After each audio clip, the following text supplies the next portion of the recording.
Hello, everyone, and welcome to another episode of Speak, Film, and Enter, a podcast where we review and rank movies. I'm Nate. And I'm Adam. Today, we are here to talk about the new movie from Lena Dunham, currently streaming on Amazon Prime, Catherine Called Birdy, starring Bella Ramsey from Lady Mormont, Game of Thrones fame. Mm-hmm. And here they give us a British period piece coming of age comedy. Adam, would you like to tell the people what it's about? Yes, indeed. A 14-year-old girl in medieval England navigates through life and avoiding potential suitors her father has in mind. So I would say fairly standard issues for the day, for the era. Yeah. For an independent young girl. Roughly 30-year-old book. Okay. So it seems like that seems like kind of in the vein of what we've been getting. Like, yeah, someone wrote like a great feminist book like a long time ago, and now we're just like, we can make a movie out of that now. There's money to be had. And I wanted to say too, her father, because just he's mentioned in the synopsis, played by Andrew Scott, who's been in many things. You probably recognize him from he's funny because he's one of those people he's more been like big roles in TV shows and then small roles in movies. Yeah. If you've seen him in TV shows, like, you're a huge fan of his generally because he's a really, really good actor. But other than that, he's just kind of like popped up in, like, he's in a scene in 1917 and he's in a scene, I think, in Saving Private Ryan. And he's in like episode 2 of Band of Brothers, which I just realized all now are just like old war movies. Yeah. But he's also in season 2 of Fleabag as the hot priest, as he came. That's not his official character title, but that's just kind of how he was referred to in the show. And then he also played Moriarty in the BBC Sherlock series with Martin Freeman and Benedict Cumberbatch. Been a lot of other things as well, but those are some of the areas where I think you could recognize him. But I'm excited to talk about this movie, and I was curious going into this because this is a type of subgenre that I really like. Yeah.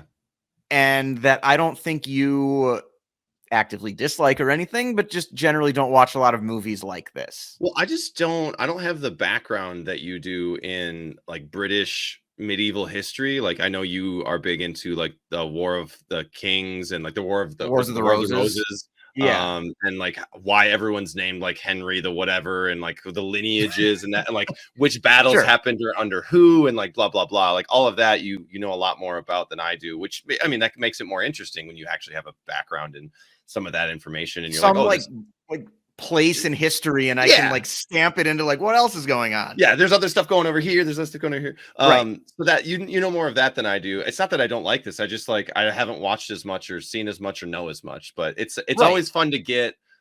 I mean, British period pieces are interesting in and of themselves because it's not American. So it's a different in a view weird way. It's into kind the of old world. That's absolutely our history. Like yeah. Like, it's where we came from. So, but it's also not our country. So it's a very interesting dynamic.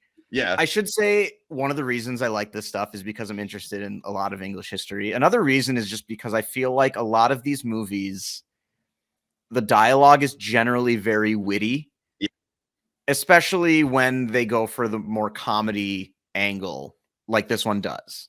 Yep. And, you know, like you get a lot of Jane Austen adaptations, which take place like, I want to say like 600 years after this movie, like roughly in there, 500 years. Medieval. Yeah, this is in like the late 13th century. Okay. And Jane Austen stuff is typically like early 19th, I believe. Oh, okay. So, yeah. But they have similar feels outside of kind of the way people are dressed, and, you know, they don't have as many carriages in Catherine Called Birdy as they do in. But, you know, you and I reviewed Emma. Yeah, the most recent adaptation with Anya Taylor-Joy and Bill Nighy and Johnny Flynn and what's her name from X and Pearl? Oh, Mia Goth. Yeah, she's in that as well. Yeah. So I always get a kick out of this kind of stuff, and as soon as I saw this was coming out, I was excited.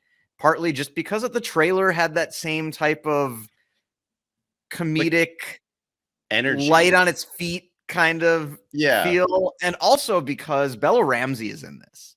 And I already mentioned that she sort of rose to fame, or a certain level of fame, as young Lady Mormont in season 6 and parts of season 7 of Game of Thrones. Excuse me, 7 and 8. Nope, 6, 7, and 8. I think I just deleted season 8 from my mind, and as most of us wish we could do. Right. So I'd kind of forgotten how long ago that was. Yeah, because she's like a teenager now.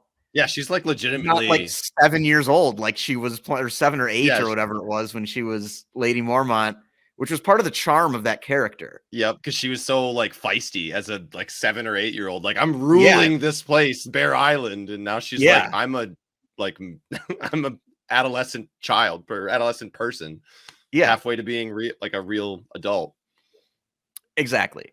So we just get a fun story here about a girl whose father, Andrew Scott, has spent all of his money on, tigers and whatnot. Frivolous things. Yes. And the only economic assets they have left, because back in this time, that's very much what women were, which they make a lot of jokes about in this movie, and Bella Ramsey courageously fights against in this movie, is his daughter. And so he's trying to get some money from some wealthy fat lord.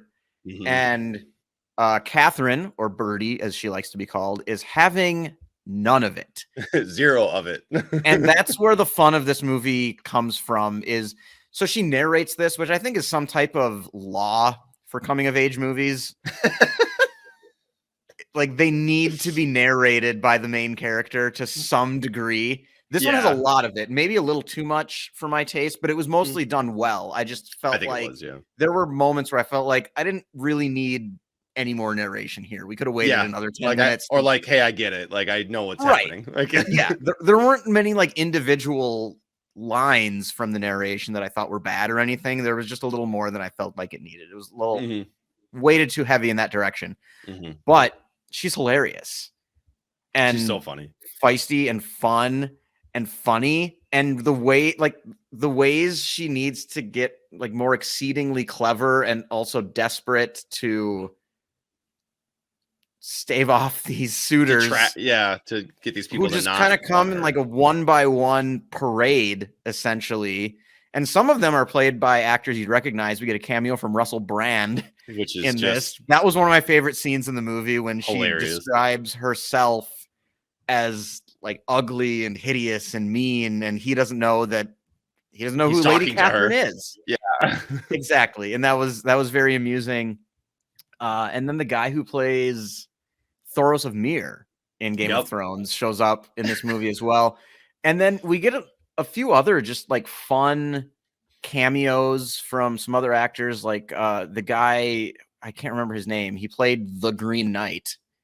And he was also Ralph Ineson or Ineson. Yep. Ralph Ineson, however you pronounce his name. He's in it. So just a lot of people you'd recognize. The guy who played Walder Frey and Mr. Filch in the Harry Potter movies. David Bradley. He's so funny in this movie. He's hilarious. He's just like a confused old man who won't take off his armor. Yeah. Even though there's no wears fight. it to bed. Like, he's like 80 years old and it's still wearing helmet. Like chainmail. And... Yeah, super funny. So I really enjoyed this. This was something like, for me, I threw this on a Saturday morning when I was just like, I don't know what to watch. I know I need to watch Catherine Called Birdy. Let's throw that on and see how it goes. Yeah. And it fit that type of mood very well. Like, it's an easy watch. It's like the plot is as simple as it gets. It's light and fun and kind of airy in a way, while it tackles a very serious theme in a way that's easily digestible for kids. This is a wonderful heroine for young girls, just young people in general, to root for. I can see like 10-year-old girls just loving this movie. Yeah, I mean, I hope so. It's roughly the same age range that the main character is. She's 14, and kids in that age, they like characters who are a little bit older than them. You're like looking up to them, but not, and like idolizing without like really saying you are. Right, and just kind of getting a glimpse into the life that kind of you're a little antsy for at that point when you're like 8. I just want to grow up. Right. And so you see an older teenager, and that's interesting to you. And she's just so charming and funny. I've said that many times already, but it's just so true. She's going to be a star, I think. I cannot see how she's going to reach some like end of the road at the age of 19 or anything like that. Yeah. The only thing I'd say is obviously I haven't seen her in like too much, so I can't really give, anything else, but I would love to see her take a dramatic turn, like a little bit older that she gets, and like start doing some more like drama and stuff like that. Cause I think she's wonderfully talented. She clearly has an eye for, we'll call it an eye for like the comedic timing she's got. Like she knows how to be like a little like young rapscallion who's just like getting into shit and just being like generally not agreeable to the established authority, whoever that happens to be. She's just going to do her own thing. At least the two characters I've seen her in. So you mentioned that you'd like to see her in a more dramatic role. Did you ever? So I don't really ever play video games. Did you ever play The Last of Us? No, it's a PlayStation game, and I have a different console. Got it. So big video game, I hear. Yep. It was one of the biggest games of that. I mean, of the recent generation. Yeah. In 2023, I think early 2023, there's a HBO series for The Last of Us coming out, starring Pedro Pascal and Bella Ramsey. Oh, excellent. So she's going to be our main character. Oh, she's going to be Ellie. Ooh. She is Ellie. I don't know anything about this. Don't tell me a damn thing, because this looks cool. And I like Pedro Pascal a lot too. So I'm very excited for that show. I'm even more excited for the show now because Bella Ramsey is so good in Catherine Called Birdy. But I think we've gushed about her enough. Were there anything else you liked? Anything else you didn't like about Catherine Called Birdy? So something I liked, but I don't think we got enough of, is Dean Charles Chapman, who plays her brother. Robert. He was another Game of Thrones alum. That's King Tommen. King Tommen. I thought he played 2 roles in Game of Thrones, by the way. Did you know that? Yeah, he was the in the season, I think it's like season 1 or season 2 when they kill. It's season 3, whatever. Season 3 when they kill. Telling you what season it was. I mean, everything's jumbled. I just tend to think it was earlier when they end up killing like the young boys, the young Lannisters that were in captivity, which causes X, Y, and Z. He was one of the like cousins that they kill. And then they recast Tommen in season 4, and he was just like, "I'll do it." Yep, I'm already here. I'm familiar. I really liked him. We just didn't get enough of him, especially like towards the end when things start, I guess, changing for certain characters. This isn't a spoiler review, so I'm not going to go into any sort of detail. There's a development with his character in the second half of the movie that I think would have had a little more weight to it had we been able to explore their relationship a little bit more earlier. Yeah. So I would have liked to see that. I thought Sophie Okonedo, who plays her mother, was quite good. And I can't remember what else I've seen her in. But she's been in a couple things. I thought she was quite fun. Oh no, she doesn't play her mother. She plays the person her uncle marries. She's like a rich, older woman. Fritha. Yeah, Ethel Fritha Rose Splinter of Devon. Yeah, that's her name. You couldn't remember that, Adam? Come on. Yeah, how dare I? I only watched it yesterday. I should have. But she plays this like rich old woman who's essentially like, you don't need like to be what everyone wants you to be. You can be your own person. She's just like rich enough to go do that shit. So that was a fun character. I liked her. Was her mother Billie Piper? Yes. Okay, played Lady Allison. Aislinn? Aislinn. Aislinn. Maybe. Yes. I don't know. Sure. We don't know. I don't know. Whatever. There was a scene with her character towards the end of the movie that just about broke me and made me wonder if this movie was going to go in a direction I was not expecting. And I mean, I think the movie's rated, is it PG-13? Or PG? It's PG-13. Okay. I mean, this could have happened in a PG-13 movie, but the vibe of the movie is very PG. There's just some the occasional like suggestive stuff toward I mean, it's towards marriage, and they talk about periods a little bit at the beginning of the movie, so that gets you up to the PG-13 range. Yeah, but, and like when they talk about what's a virgin, like Right, that's what I mean. Like a couple conversations, but it's really, I mean, it's toward the bottom of PG-13 for me. And if you have like an 11-year-old kid, like I would feel like if they were trying to sneak their first PG-13 movie and they picked this, I would feel okay about that. I would be like, oh, that's it? Like, right. That's nothing. You probably already knew about some of this stuff from your friends at this age who have like older siblings. So like, that's what I mean, where it's not like there's no gratuitous violence or anything like that. And there's not a lot of foul language or anything. They just talk about a few things that are a little more teen than young kid. Yeah. Yeah. As far as like things I didn't necessarily enjoy, I mean, it's pretty short. It's an hour 50. I'm actually saying that it's longer than I thought it was. So I think maybe like the end drags on a little bit because there's a section where something that we don't want to have happen to the character happens to the character, and then like that just kind of gets pushed away for a little while, and it's like, oh well, what about the thing? Like, why don't we just like wrap this up or like get this over with? And there's another like 20 minutes of like, well, we're going to put a pause on that and move this other direction. I like the stuff that happens in the pause, but I was like, okay, well, there's like, we didn't, that could have been something that happened a little bit later or kind of more pacing and stuff. Yeah. And that's really my only issue. I like that comes to mind as far as like things I was critical of in the moment. Yeah. The only real issue I can think of is that Birdy feels kind of the same at the end of the movie as she did at the beginning of the movie to me. That's fair. Which she grows, but she doesn't. Right. That's what I mean. Like, it's not as much growth as I'm used to seeing in this type of story. And that it's not to say that it like diminished my enjoyment of the movie from beginning to end, but it made the end feel a little less satisfying to me. Yeah. Than it could have. And like, that's where a movie can like leap up into, and we'll reveal our scores in a moment here, but that probably is worth like half a star to me. Yeah. I would agree. That said, do you have anything else or do you want to jump into the stars? Let's jump into stars. All right, let's do that. We'll be back in a moment with our star ratings. Yes.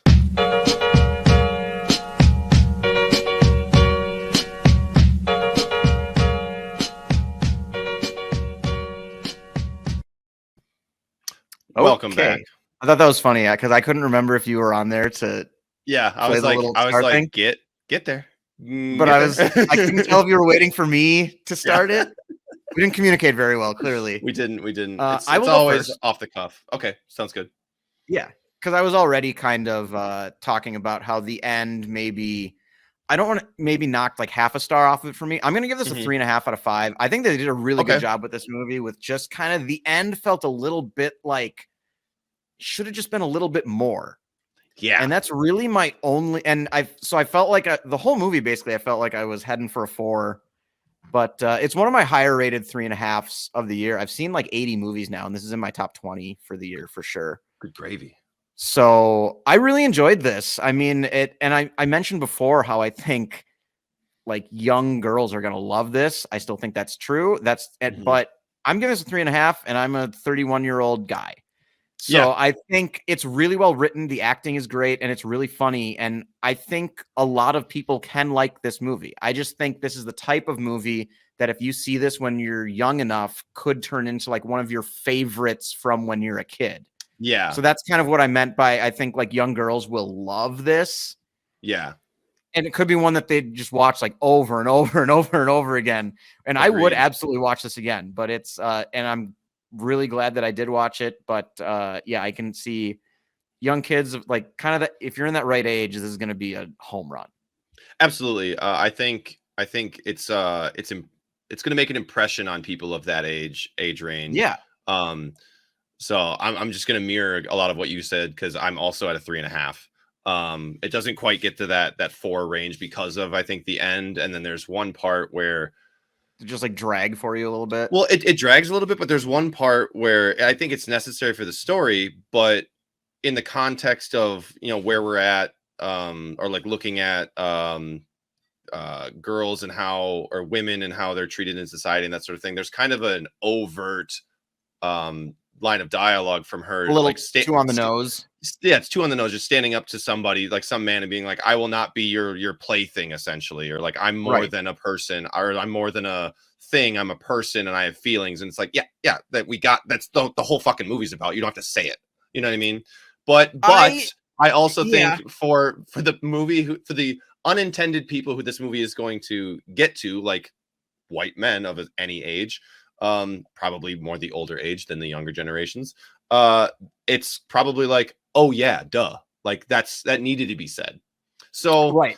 I'm kind of like two opinions there, Yeah, but I get really 50-50 on lines like that because generally speaking in movies, I prefer for subtler dialogue. yes.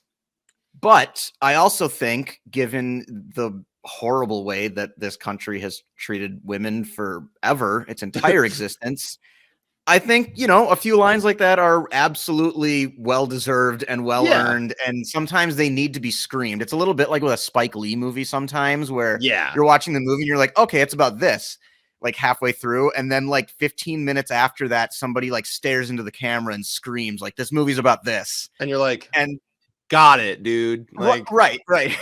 but then you walk around outside for 20 minutes, like in like downtown, you're like, oh, that person's probably a fucking idiot, or like that person's stupid. And then you're like, You're like, oh, well, it makes sense that maybe we need to tell people what this movie's about because people aren't going to get it. Like, exactly.